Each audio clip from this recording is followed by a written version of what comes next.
अली अमीन गंडापुर साहब ने जो पहला खिताब किया आज वज़ीर आला मुंतखब होने के बाद 3-4 अहम बातें। एक तो उन्होंने अल्टीमेटम दिया है जी कि जो 9 मई के मामलात के ऊपर FIR हैं जिनकी कोई सबूत नहीं मिल सके वो ख़त्म होनी चाहिए। साथ ही साथ इमरान खान साहब की रिहाई का, उनके फ्री एंड फेयर ट्रायल का मुतालबा किया है। चीफ इलेक्शन कमिश्नर के इस्तीफ़े का मुतालबा किया उन्होंने, और उसके अलावा फिर उन्होंने अवामी फलाह बहबूद के मुख्तलिफ ऐलानात किए हैं। तो इमरान साहब, अली अमीन गंडापुर साहब को जब नामजद किया गया था तो बहुत से लोग इस पर एक खदशे का इजहार कर रहे थे कि ये इमरान खान साहब ने जो नामजदगी की है बेसिकली ये बता रही है कि इमरान खान साहब लड़ाई के मूड में हैं और उन्होंने एक एग्रेसिव अपना जो चीफ मिनिस्टर है उसको नामजद किया है। आज के खिताब से आप समझते हैं कि वही लाइन टो होगी और अली अमीन गंडापुर साहब बिल्कुल हेड ऑन चलेंगे?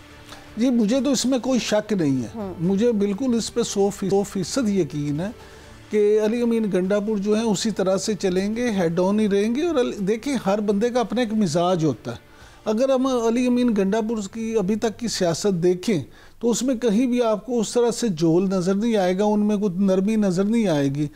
तो ये जो आज भी उनकी तकरीर है उसमें देखें, उन्होंने ना सिर्फ ये कि चीफ इलेक्शन कमिश्नर के इस्तीफ़े का मुतालबा किया बल्कि उन्होंने चीफ जस्टिस ऑफ पाकिस्तान से भी कहा कि जी आप वो करें। मैं समझता हूँ कि ये उनका एक आइनी, कानूनी और जमहूरी हक भी है कि वो किसी से भी, और फिर बतौर वज़ीर आला, एक सूबे के वो वज़ीर आला है, मुंतखब वज़ीर आला है, तो आपको ना सिर्फ ये कि उनको ये हक देना पड़ेगा बल्कि उनकी बात सुनना होगी, उस पर गौर करना होगा और वाकई उसको अहमियत भी देना होगी। अगर आप एक सूबे के वज़ीर आला को या एक सूबे की असम्बली को ये तासुर देंगे कि तुम जो मर्जी करते रहो, हमें उससे सरोकार दीजिए, तो उसका फिर मुल्क पे या जमहूरियत पे कोई बेहतर असर नहीं होगा। ठीक है, तो एग्रेसिव पॉलिटिक्स नजर आएगी हमें केपी की। आपको क्या लग रहा है? आज मैंने आपका ट्वीट भी देखा चौधरी साहब, VPN इस्तेमाल करते हुए, तो मैंने आपका ट्वीट देखने में मैं कामयाब हो ही गई। तो ये फरमाइएगा कि आपने तो सराहा कि उनकी तरफ से जो ऐलानात किए गए उनका खैर मकदम किया।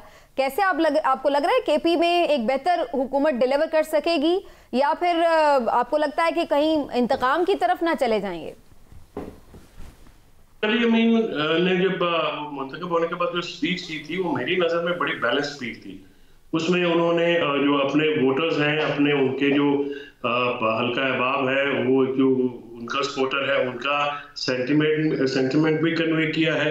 उसके साथ साथ उन्होंने गवर्नेंस के इश्यूज के ऊपर भी बातें की हैं और सेहत कार्ड जैसे मनसूबों को दोबारा से स्टार्ट करने का दिया है। उसके बाद उन्होंने अपनी माइंस के ऊपर और नेचुरल रिसोर्सेज के ऊपर बात की है, और साथ साथ में उन्होंने वो मुतालबात किए हैं जैसे 9 मई का है, जिस तरह से एक पूरा सांस है। उन्होंने कहा है कि जो शामिल हैं आप जुडिशियल इंक्वायरी कीजिए और जो शामिल है उनको कानून के मुताबिक सजा दीजिए, लेकिन जो शामिल नहीं है और जिनके खिलाफ सबूत नहीं है उनको सिर्फ इन्वॉल्व करने की खातिर जिस तरह से किया गया है तो उसको वो आप फारिग करें। और पॉलिटिकल लोगों के ऊपर, वर्कर्स के ऊपर, जिनके ऊपर भी FIRs हैं जिसमें सबूत कोई नहीं है, सिर्फ FIR टारगेट करने के लिए की गई हैं, उनको आप फौरी तौर पर खारिज करें। तो इस तरह की जो बातें उन्होंने की हैं उससे जो तासुर ये हुआ है कि वो क्लियर हेडेड हैं। दूसरा, वो अपने ऑब्जेक्ट उनको पता है कि क्या अचीव करने हैं और किस तरह से करनी है। तीसरा, मुझे ये भी ब्रेवरी और वो बहादुर तो हैं, करेजस भी हैं। देखिए, केपी का एक अपना कल्चर है, एक अपना माहौल है, वहाँ पे दबंग आदमी जो है वही कामयाब होता है और दबंग आदमी को पसंद भी किया जाता है। और केपी में जो पीटिया है उसने डिलीवर भी किया है, तो इसलिए तीसरी दफ़ा उनको जो है वहाँ पे मैंडेट मिला। आप अंदाजा लगाइए कि मानसरा में 25,000 वोटों से हारे हैं नवाज शरीफ साहब, जो कि मुस्लिम लीग नवाज के हेड हैं। लाहौर में भी इससे ज्यादा वोटों से हारे हैं, लेकिन वहाँ पे मैनेज किया गया। लेकिन मानसरा की तो आप देखें स्टैंप भी लगी इदारों के भी इलेक्शन कमीशन की। दूसरा, इलेक्शन कमीशन से उनकी जो मांग है वो PTI की मांग पहले दिन से है इलेक्शन कमीशन से कि आप जिस तरह का इलेक्शन करवाया है और जिस तरह से क्रिटिसिज्म हुई है अंदरूनी तौर पर भी, बैन अवी तौर पर भी, और ये बात इसमें कोई दूसरी बात नहीं है। तर्जुमानी की है अपने पार्टी वर्कर्स की भी और लीडर्स की भी, और बिल्कुल जो एक जाहिर एक मखसूस किस्म के हालात का सामना भी रहा है PTI को, तो उसके तनाजुर में उन्होंने उस जख्मों का भी मरहम रखने का बंदोबस्त करना है। अली अमीन गंडापुर को सिर्फ अग्रेसिव देखने वाले शायद मायूस होंगे, वो बड़ा ज़हीन सियासतदान है जो उनको जानते हैं या जिनकी उनके साथ वाकफियत है, वो बड़े समझदार सियासतदान है। और ऐसे नहीं डेरा इस्माइल खान में उन्होंने जो है वो कुंडी उसको और मौलाना साहब को शिकस्त दे के वो आए हैं, तो ये बड़ी अचीवमेंट है कि वो क्या इसमें परफॉर्म करते हैं। इधर वज़ीर आला जो मुंतखब हुई हैं मरियम नवाज शरीफ साहिबा, वो भी काफ़ी एक्टिव नज़र आ रही है। इमरान साहब, मरियम नवाज साहिबा ने काफ़ी दौरे वौरे भी किए हैं, हंगामी भी, सरप्राइज़ दौरे, और अब आज उन्होंने रमज़ान पैकेज का भी जो है वो कुछ ऐलान किया है और उस हवाले से भी कुछ बातचीत की है। तो आपके पास कुछ वाकफा ने हाल भी है पंजाब हुकूमत के हवाले से? समीना, बात यह है कि हमारे वाकफा ने हाल ने तो ये बताया है कि जो फौरी तौर पे अभी पंजाब हुकूमत ने ऐलान किया ना तकर्रुर और इस पे पाबंदियाँ लगा दिया तकर्रुर और तबादलों पे, तो उसकी बुनियादी वजह यह है कि ब्यूरोक्रेसी में एक हलचल मच गई थी कि नई हुकूमत जैसे ही आए तो लोगों ने हर तरह से सिफारिशें करवाना शुरू कर दी थी कि आप जी, हर ब्यूरोक्रेट ये चाहता था कि वो पुरकशिश जगह पे लग जाए, तो उस पर बड़ा प्रेशर था। तो मियाँ शहबाज शरीफ जो हैं उन्होंने मरियम नवाज के साथ एक मीटिंग की और उसमें उन्होंने बताया, और ख़ास तौर पे उन्हें ब्यूरोक्रेसी के हवाले से उन्होंने जो है पूरा ब्रीफ किया। और ख़ास तौर पे वहाँ पे मैं ये भी ज़रूर जिक्र करूँगा कि जो कमिश्नर लाहौर हैं मोहम्मद अली रंधावा, उनके बारे में मियाँ शहबाज शरीफ ने कहा कि मैं तो इन्हें अपने साथ लेके जाना चाहता हूँ, लेकिन क्योंकि ये बड़ा अच्छा काम करते हैं तो आप इनको अभी लाहौर में ही रखें, और निगहबान जो आपने कहा 6.7 मिलियन लोगों को जो उनका प्रोग्राम है राशन घर तक पहुँचाने का, और फिर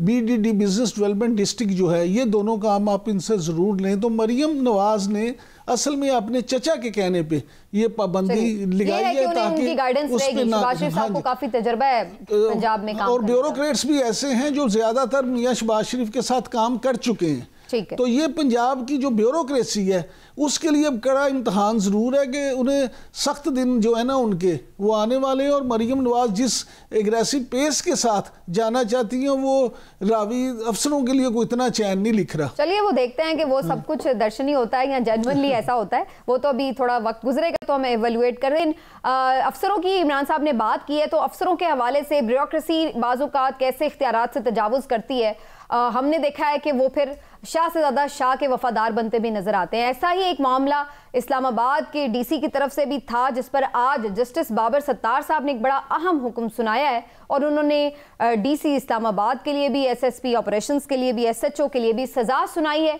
और ये मामला था जो उन्होंने MPO के तहत गिरफ्तारियां की, शहरियार आफरीदी और शानदाना गुलजार साहिबा की, उसके ऊपर तौहीन अदालत का उनके ऊपर ये केस चल रहा था, जिसमें आज उन्हें कसूरवार करार दिया गया है।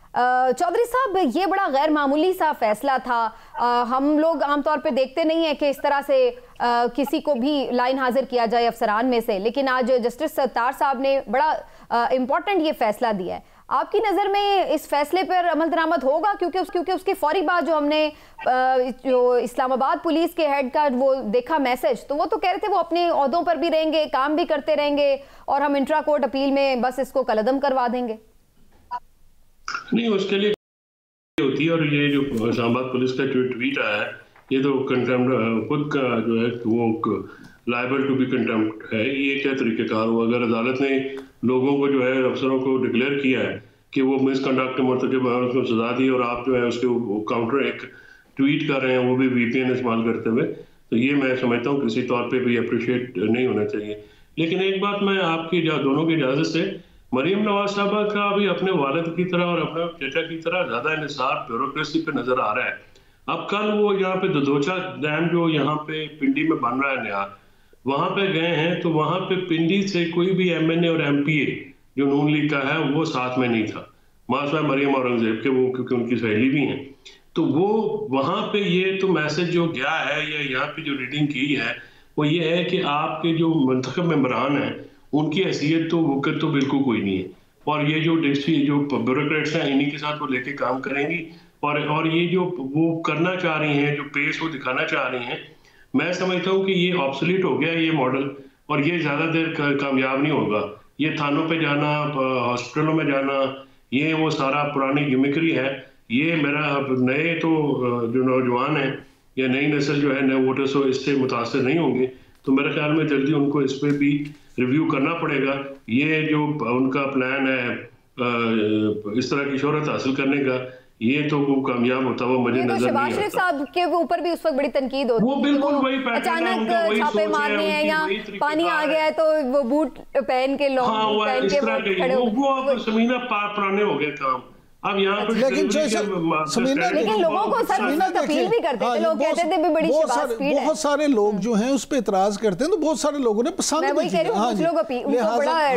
लिहाजा ये भी देखने उन्होंने तो सियासी तौर पे उन्होंने तो वो कर दें कि जी मैं ये शो करूं कि मैं जो काम कर रही हूँ लोगों के सामने भी आए, तो अच्छी बात है। हमें तो ये उम्मीद रखनी चाहिए कि अल्लाह करे हमारे हुक्मरान वाकई ऐसे काम करें कि हम सब लोग मिलकर उनकी तारीफ करें।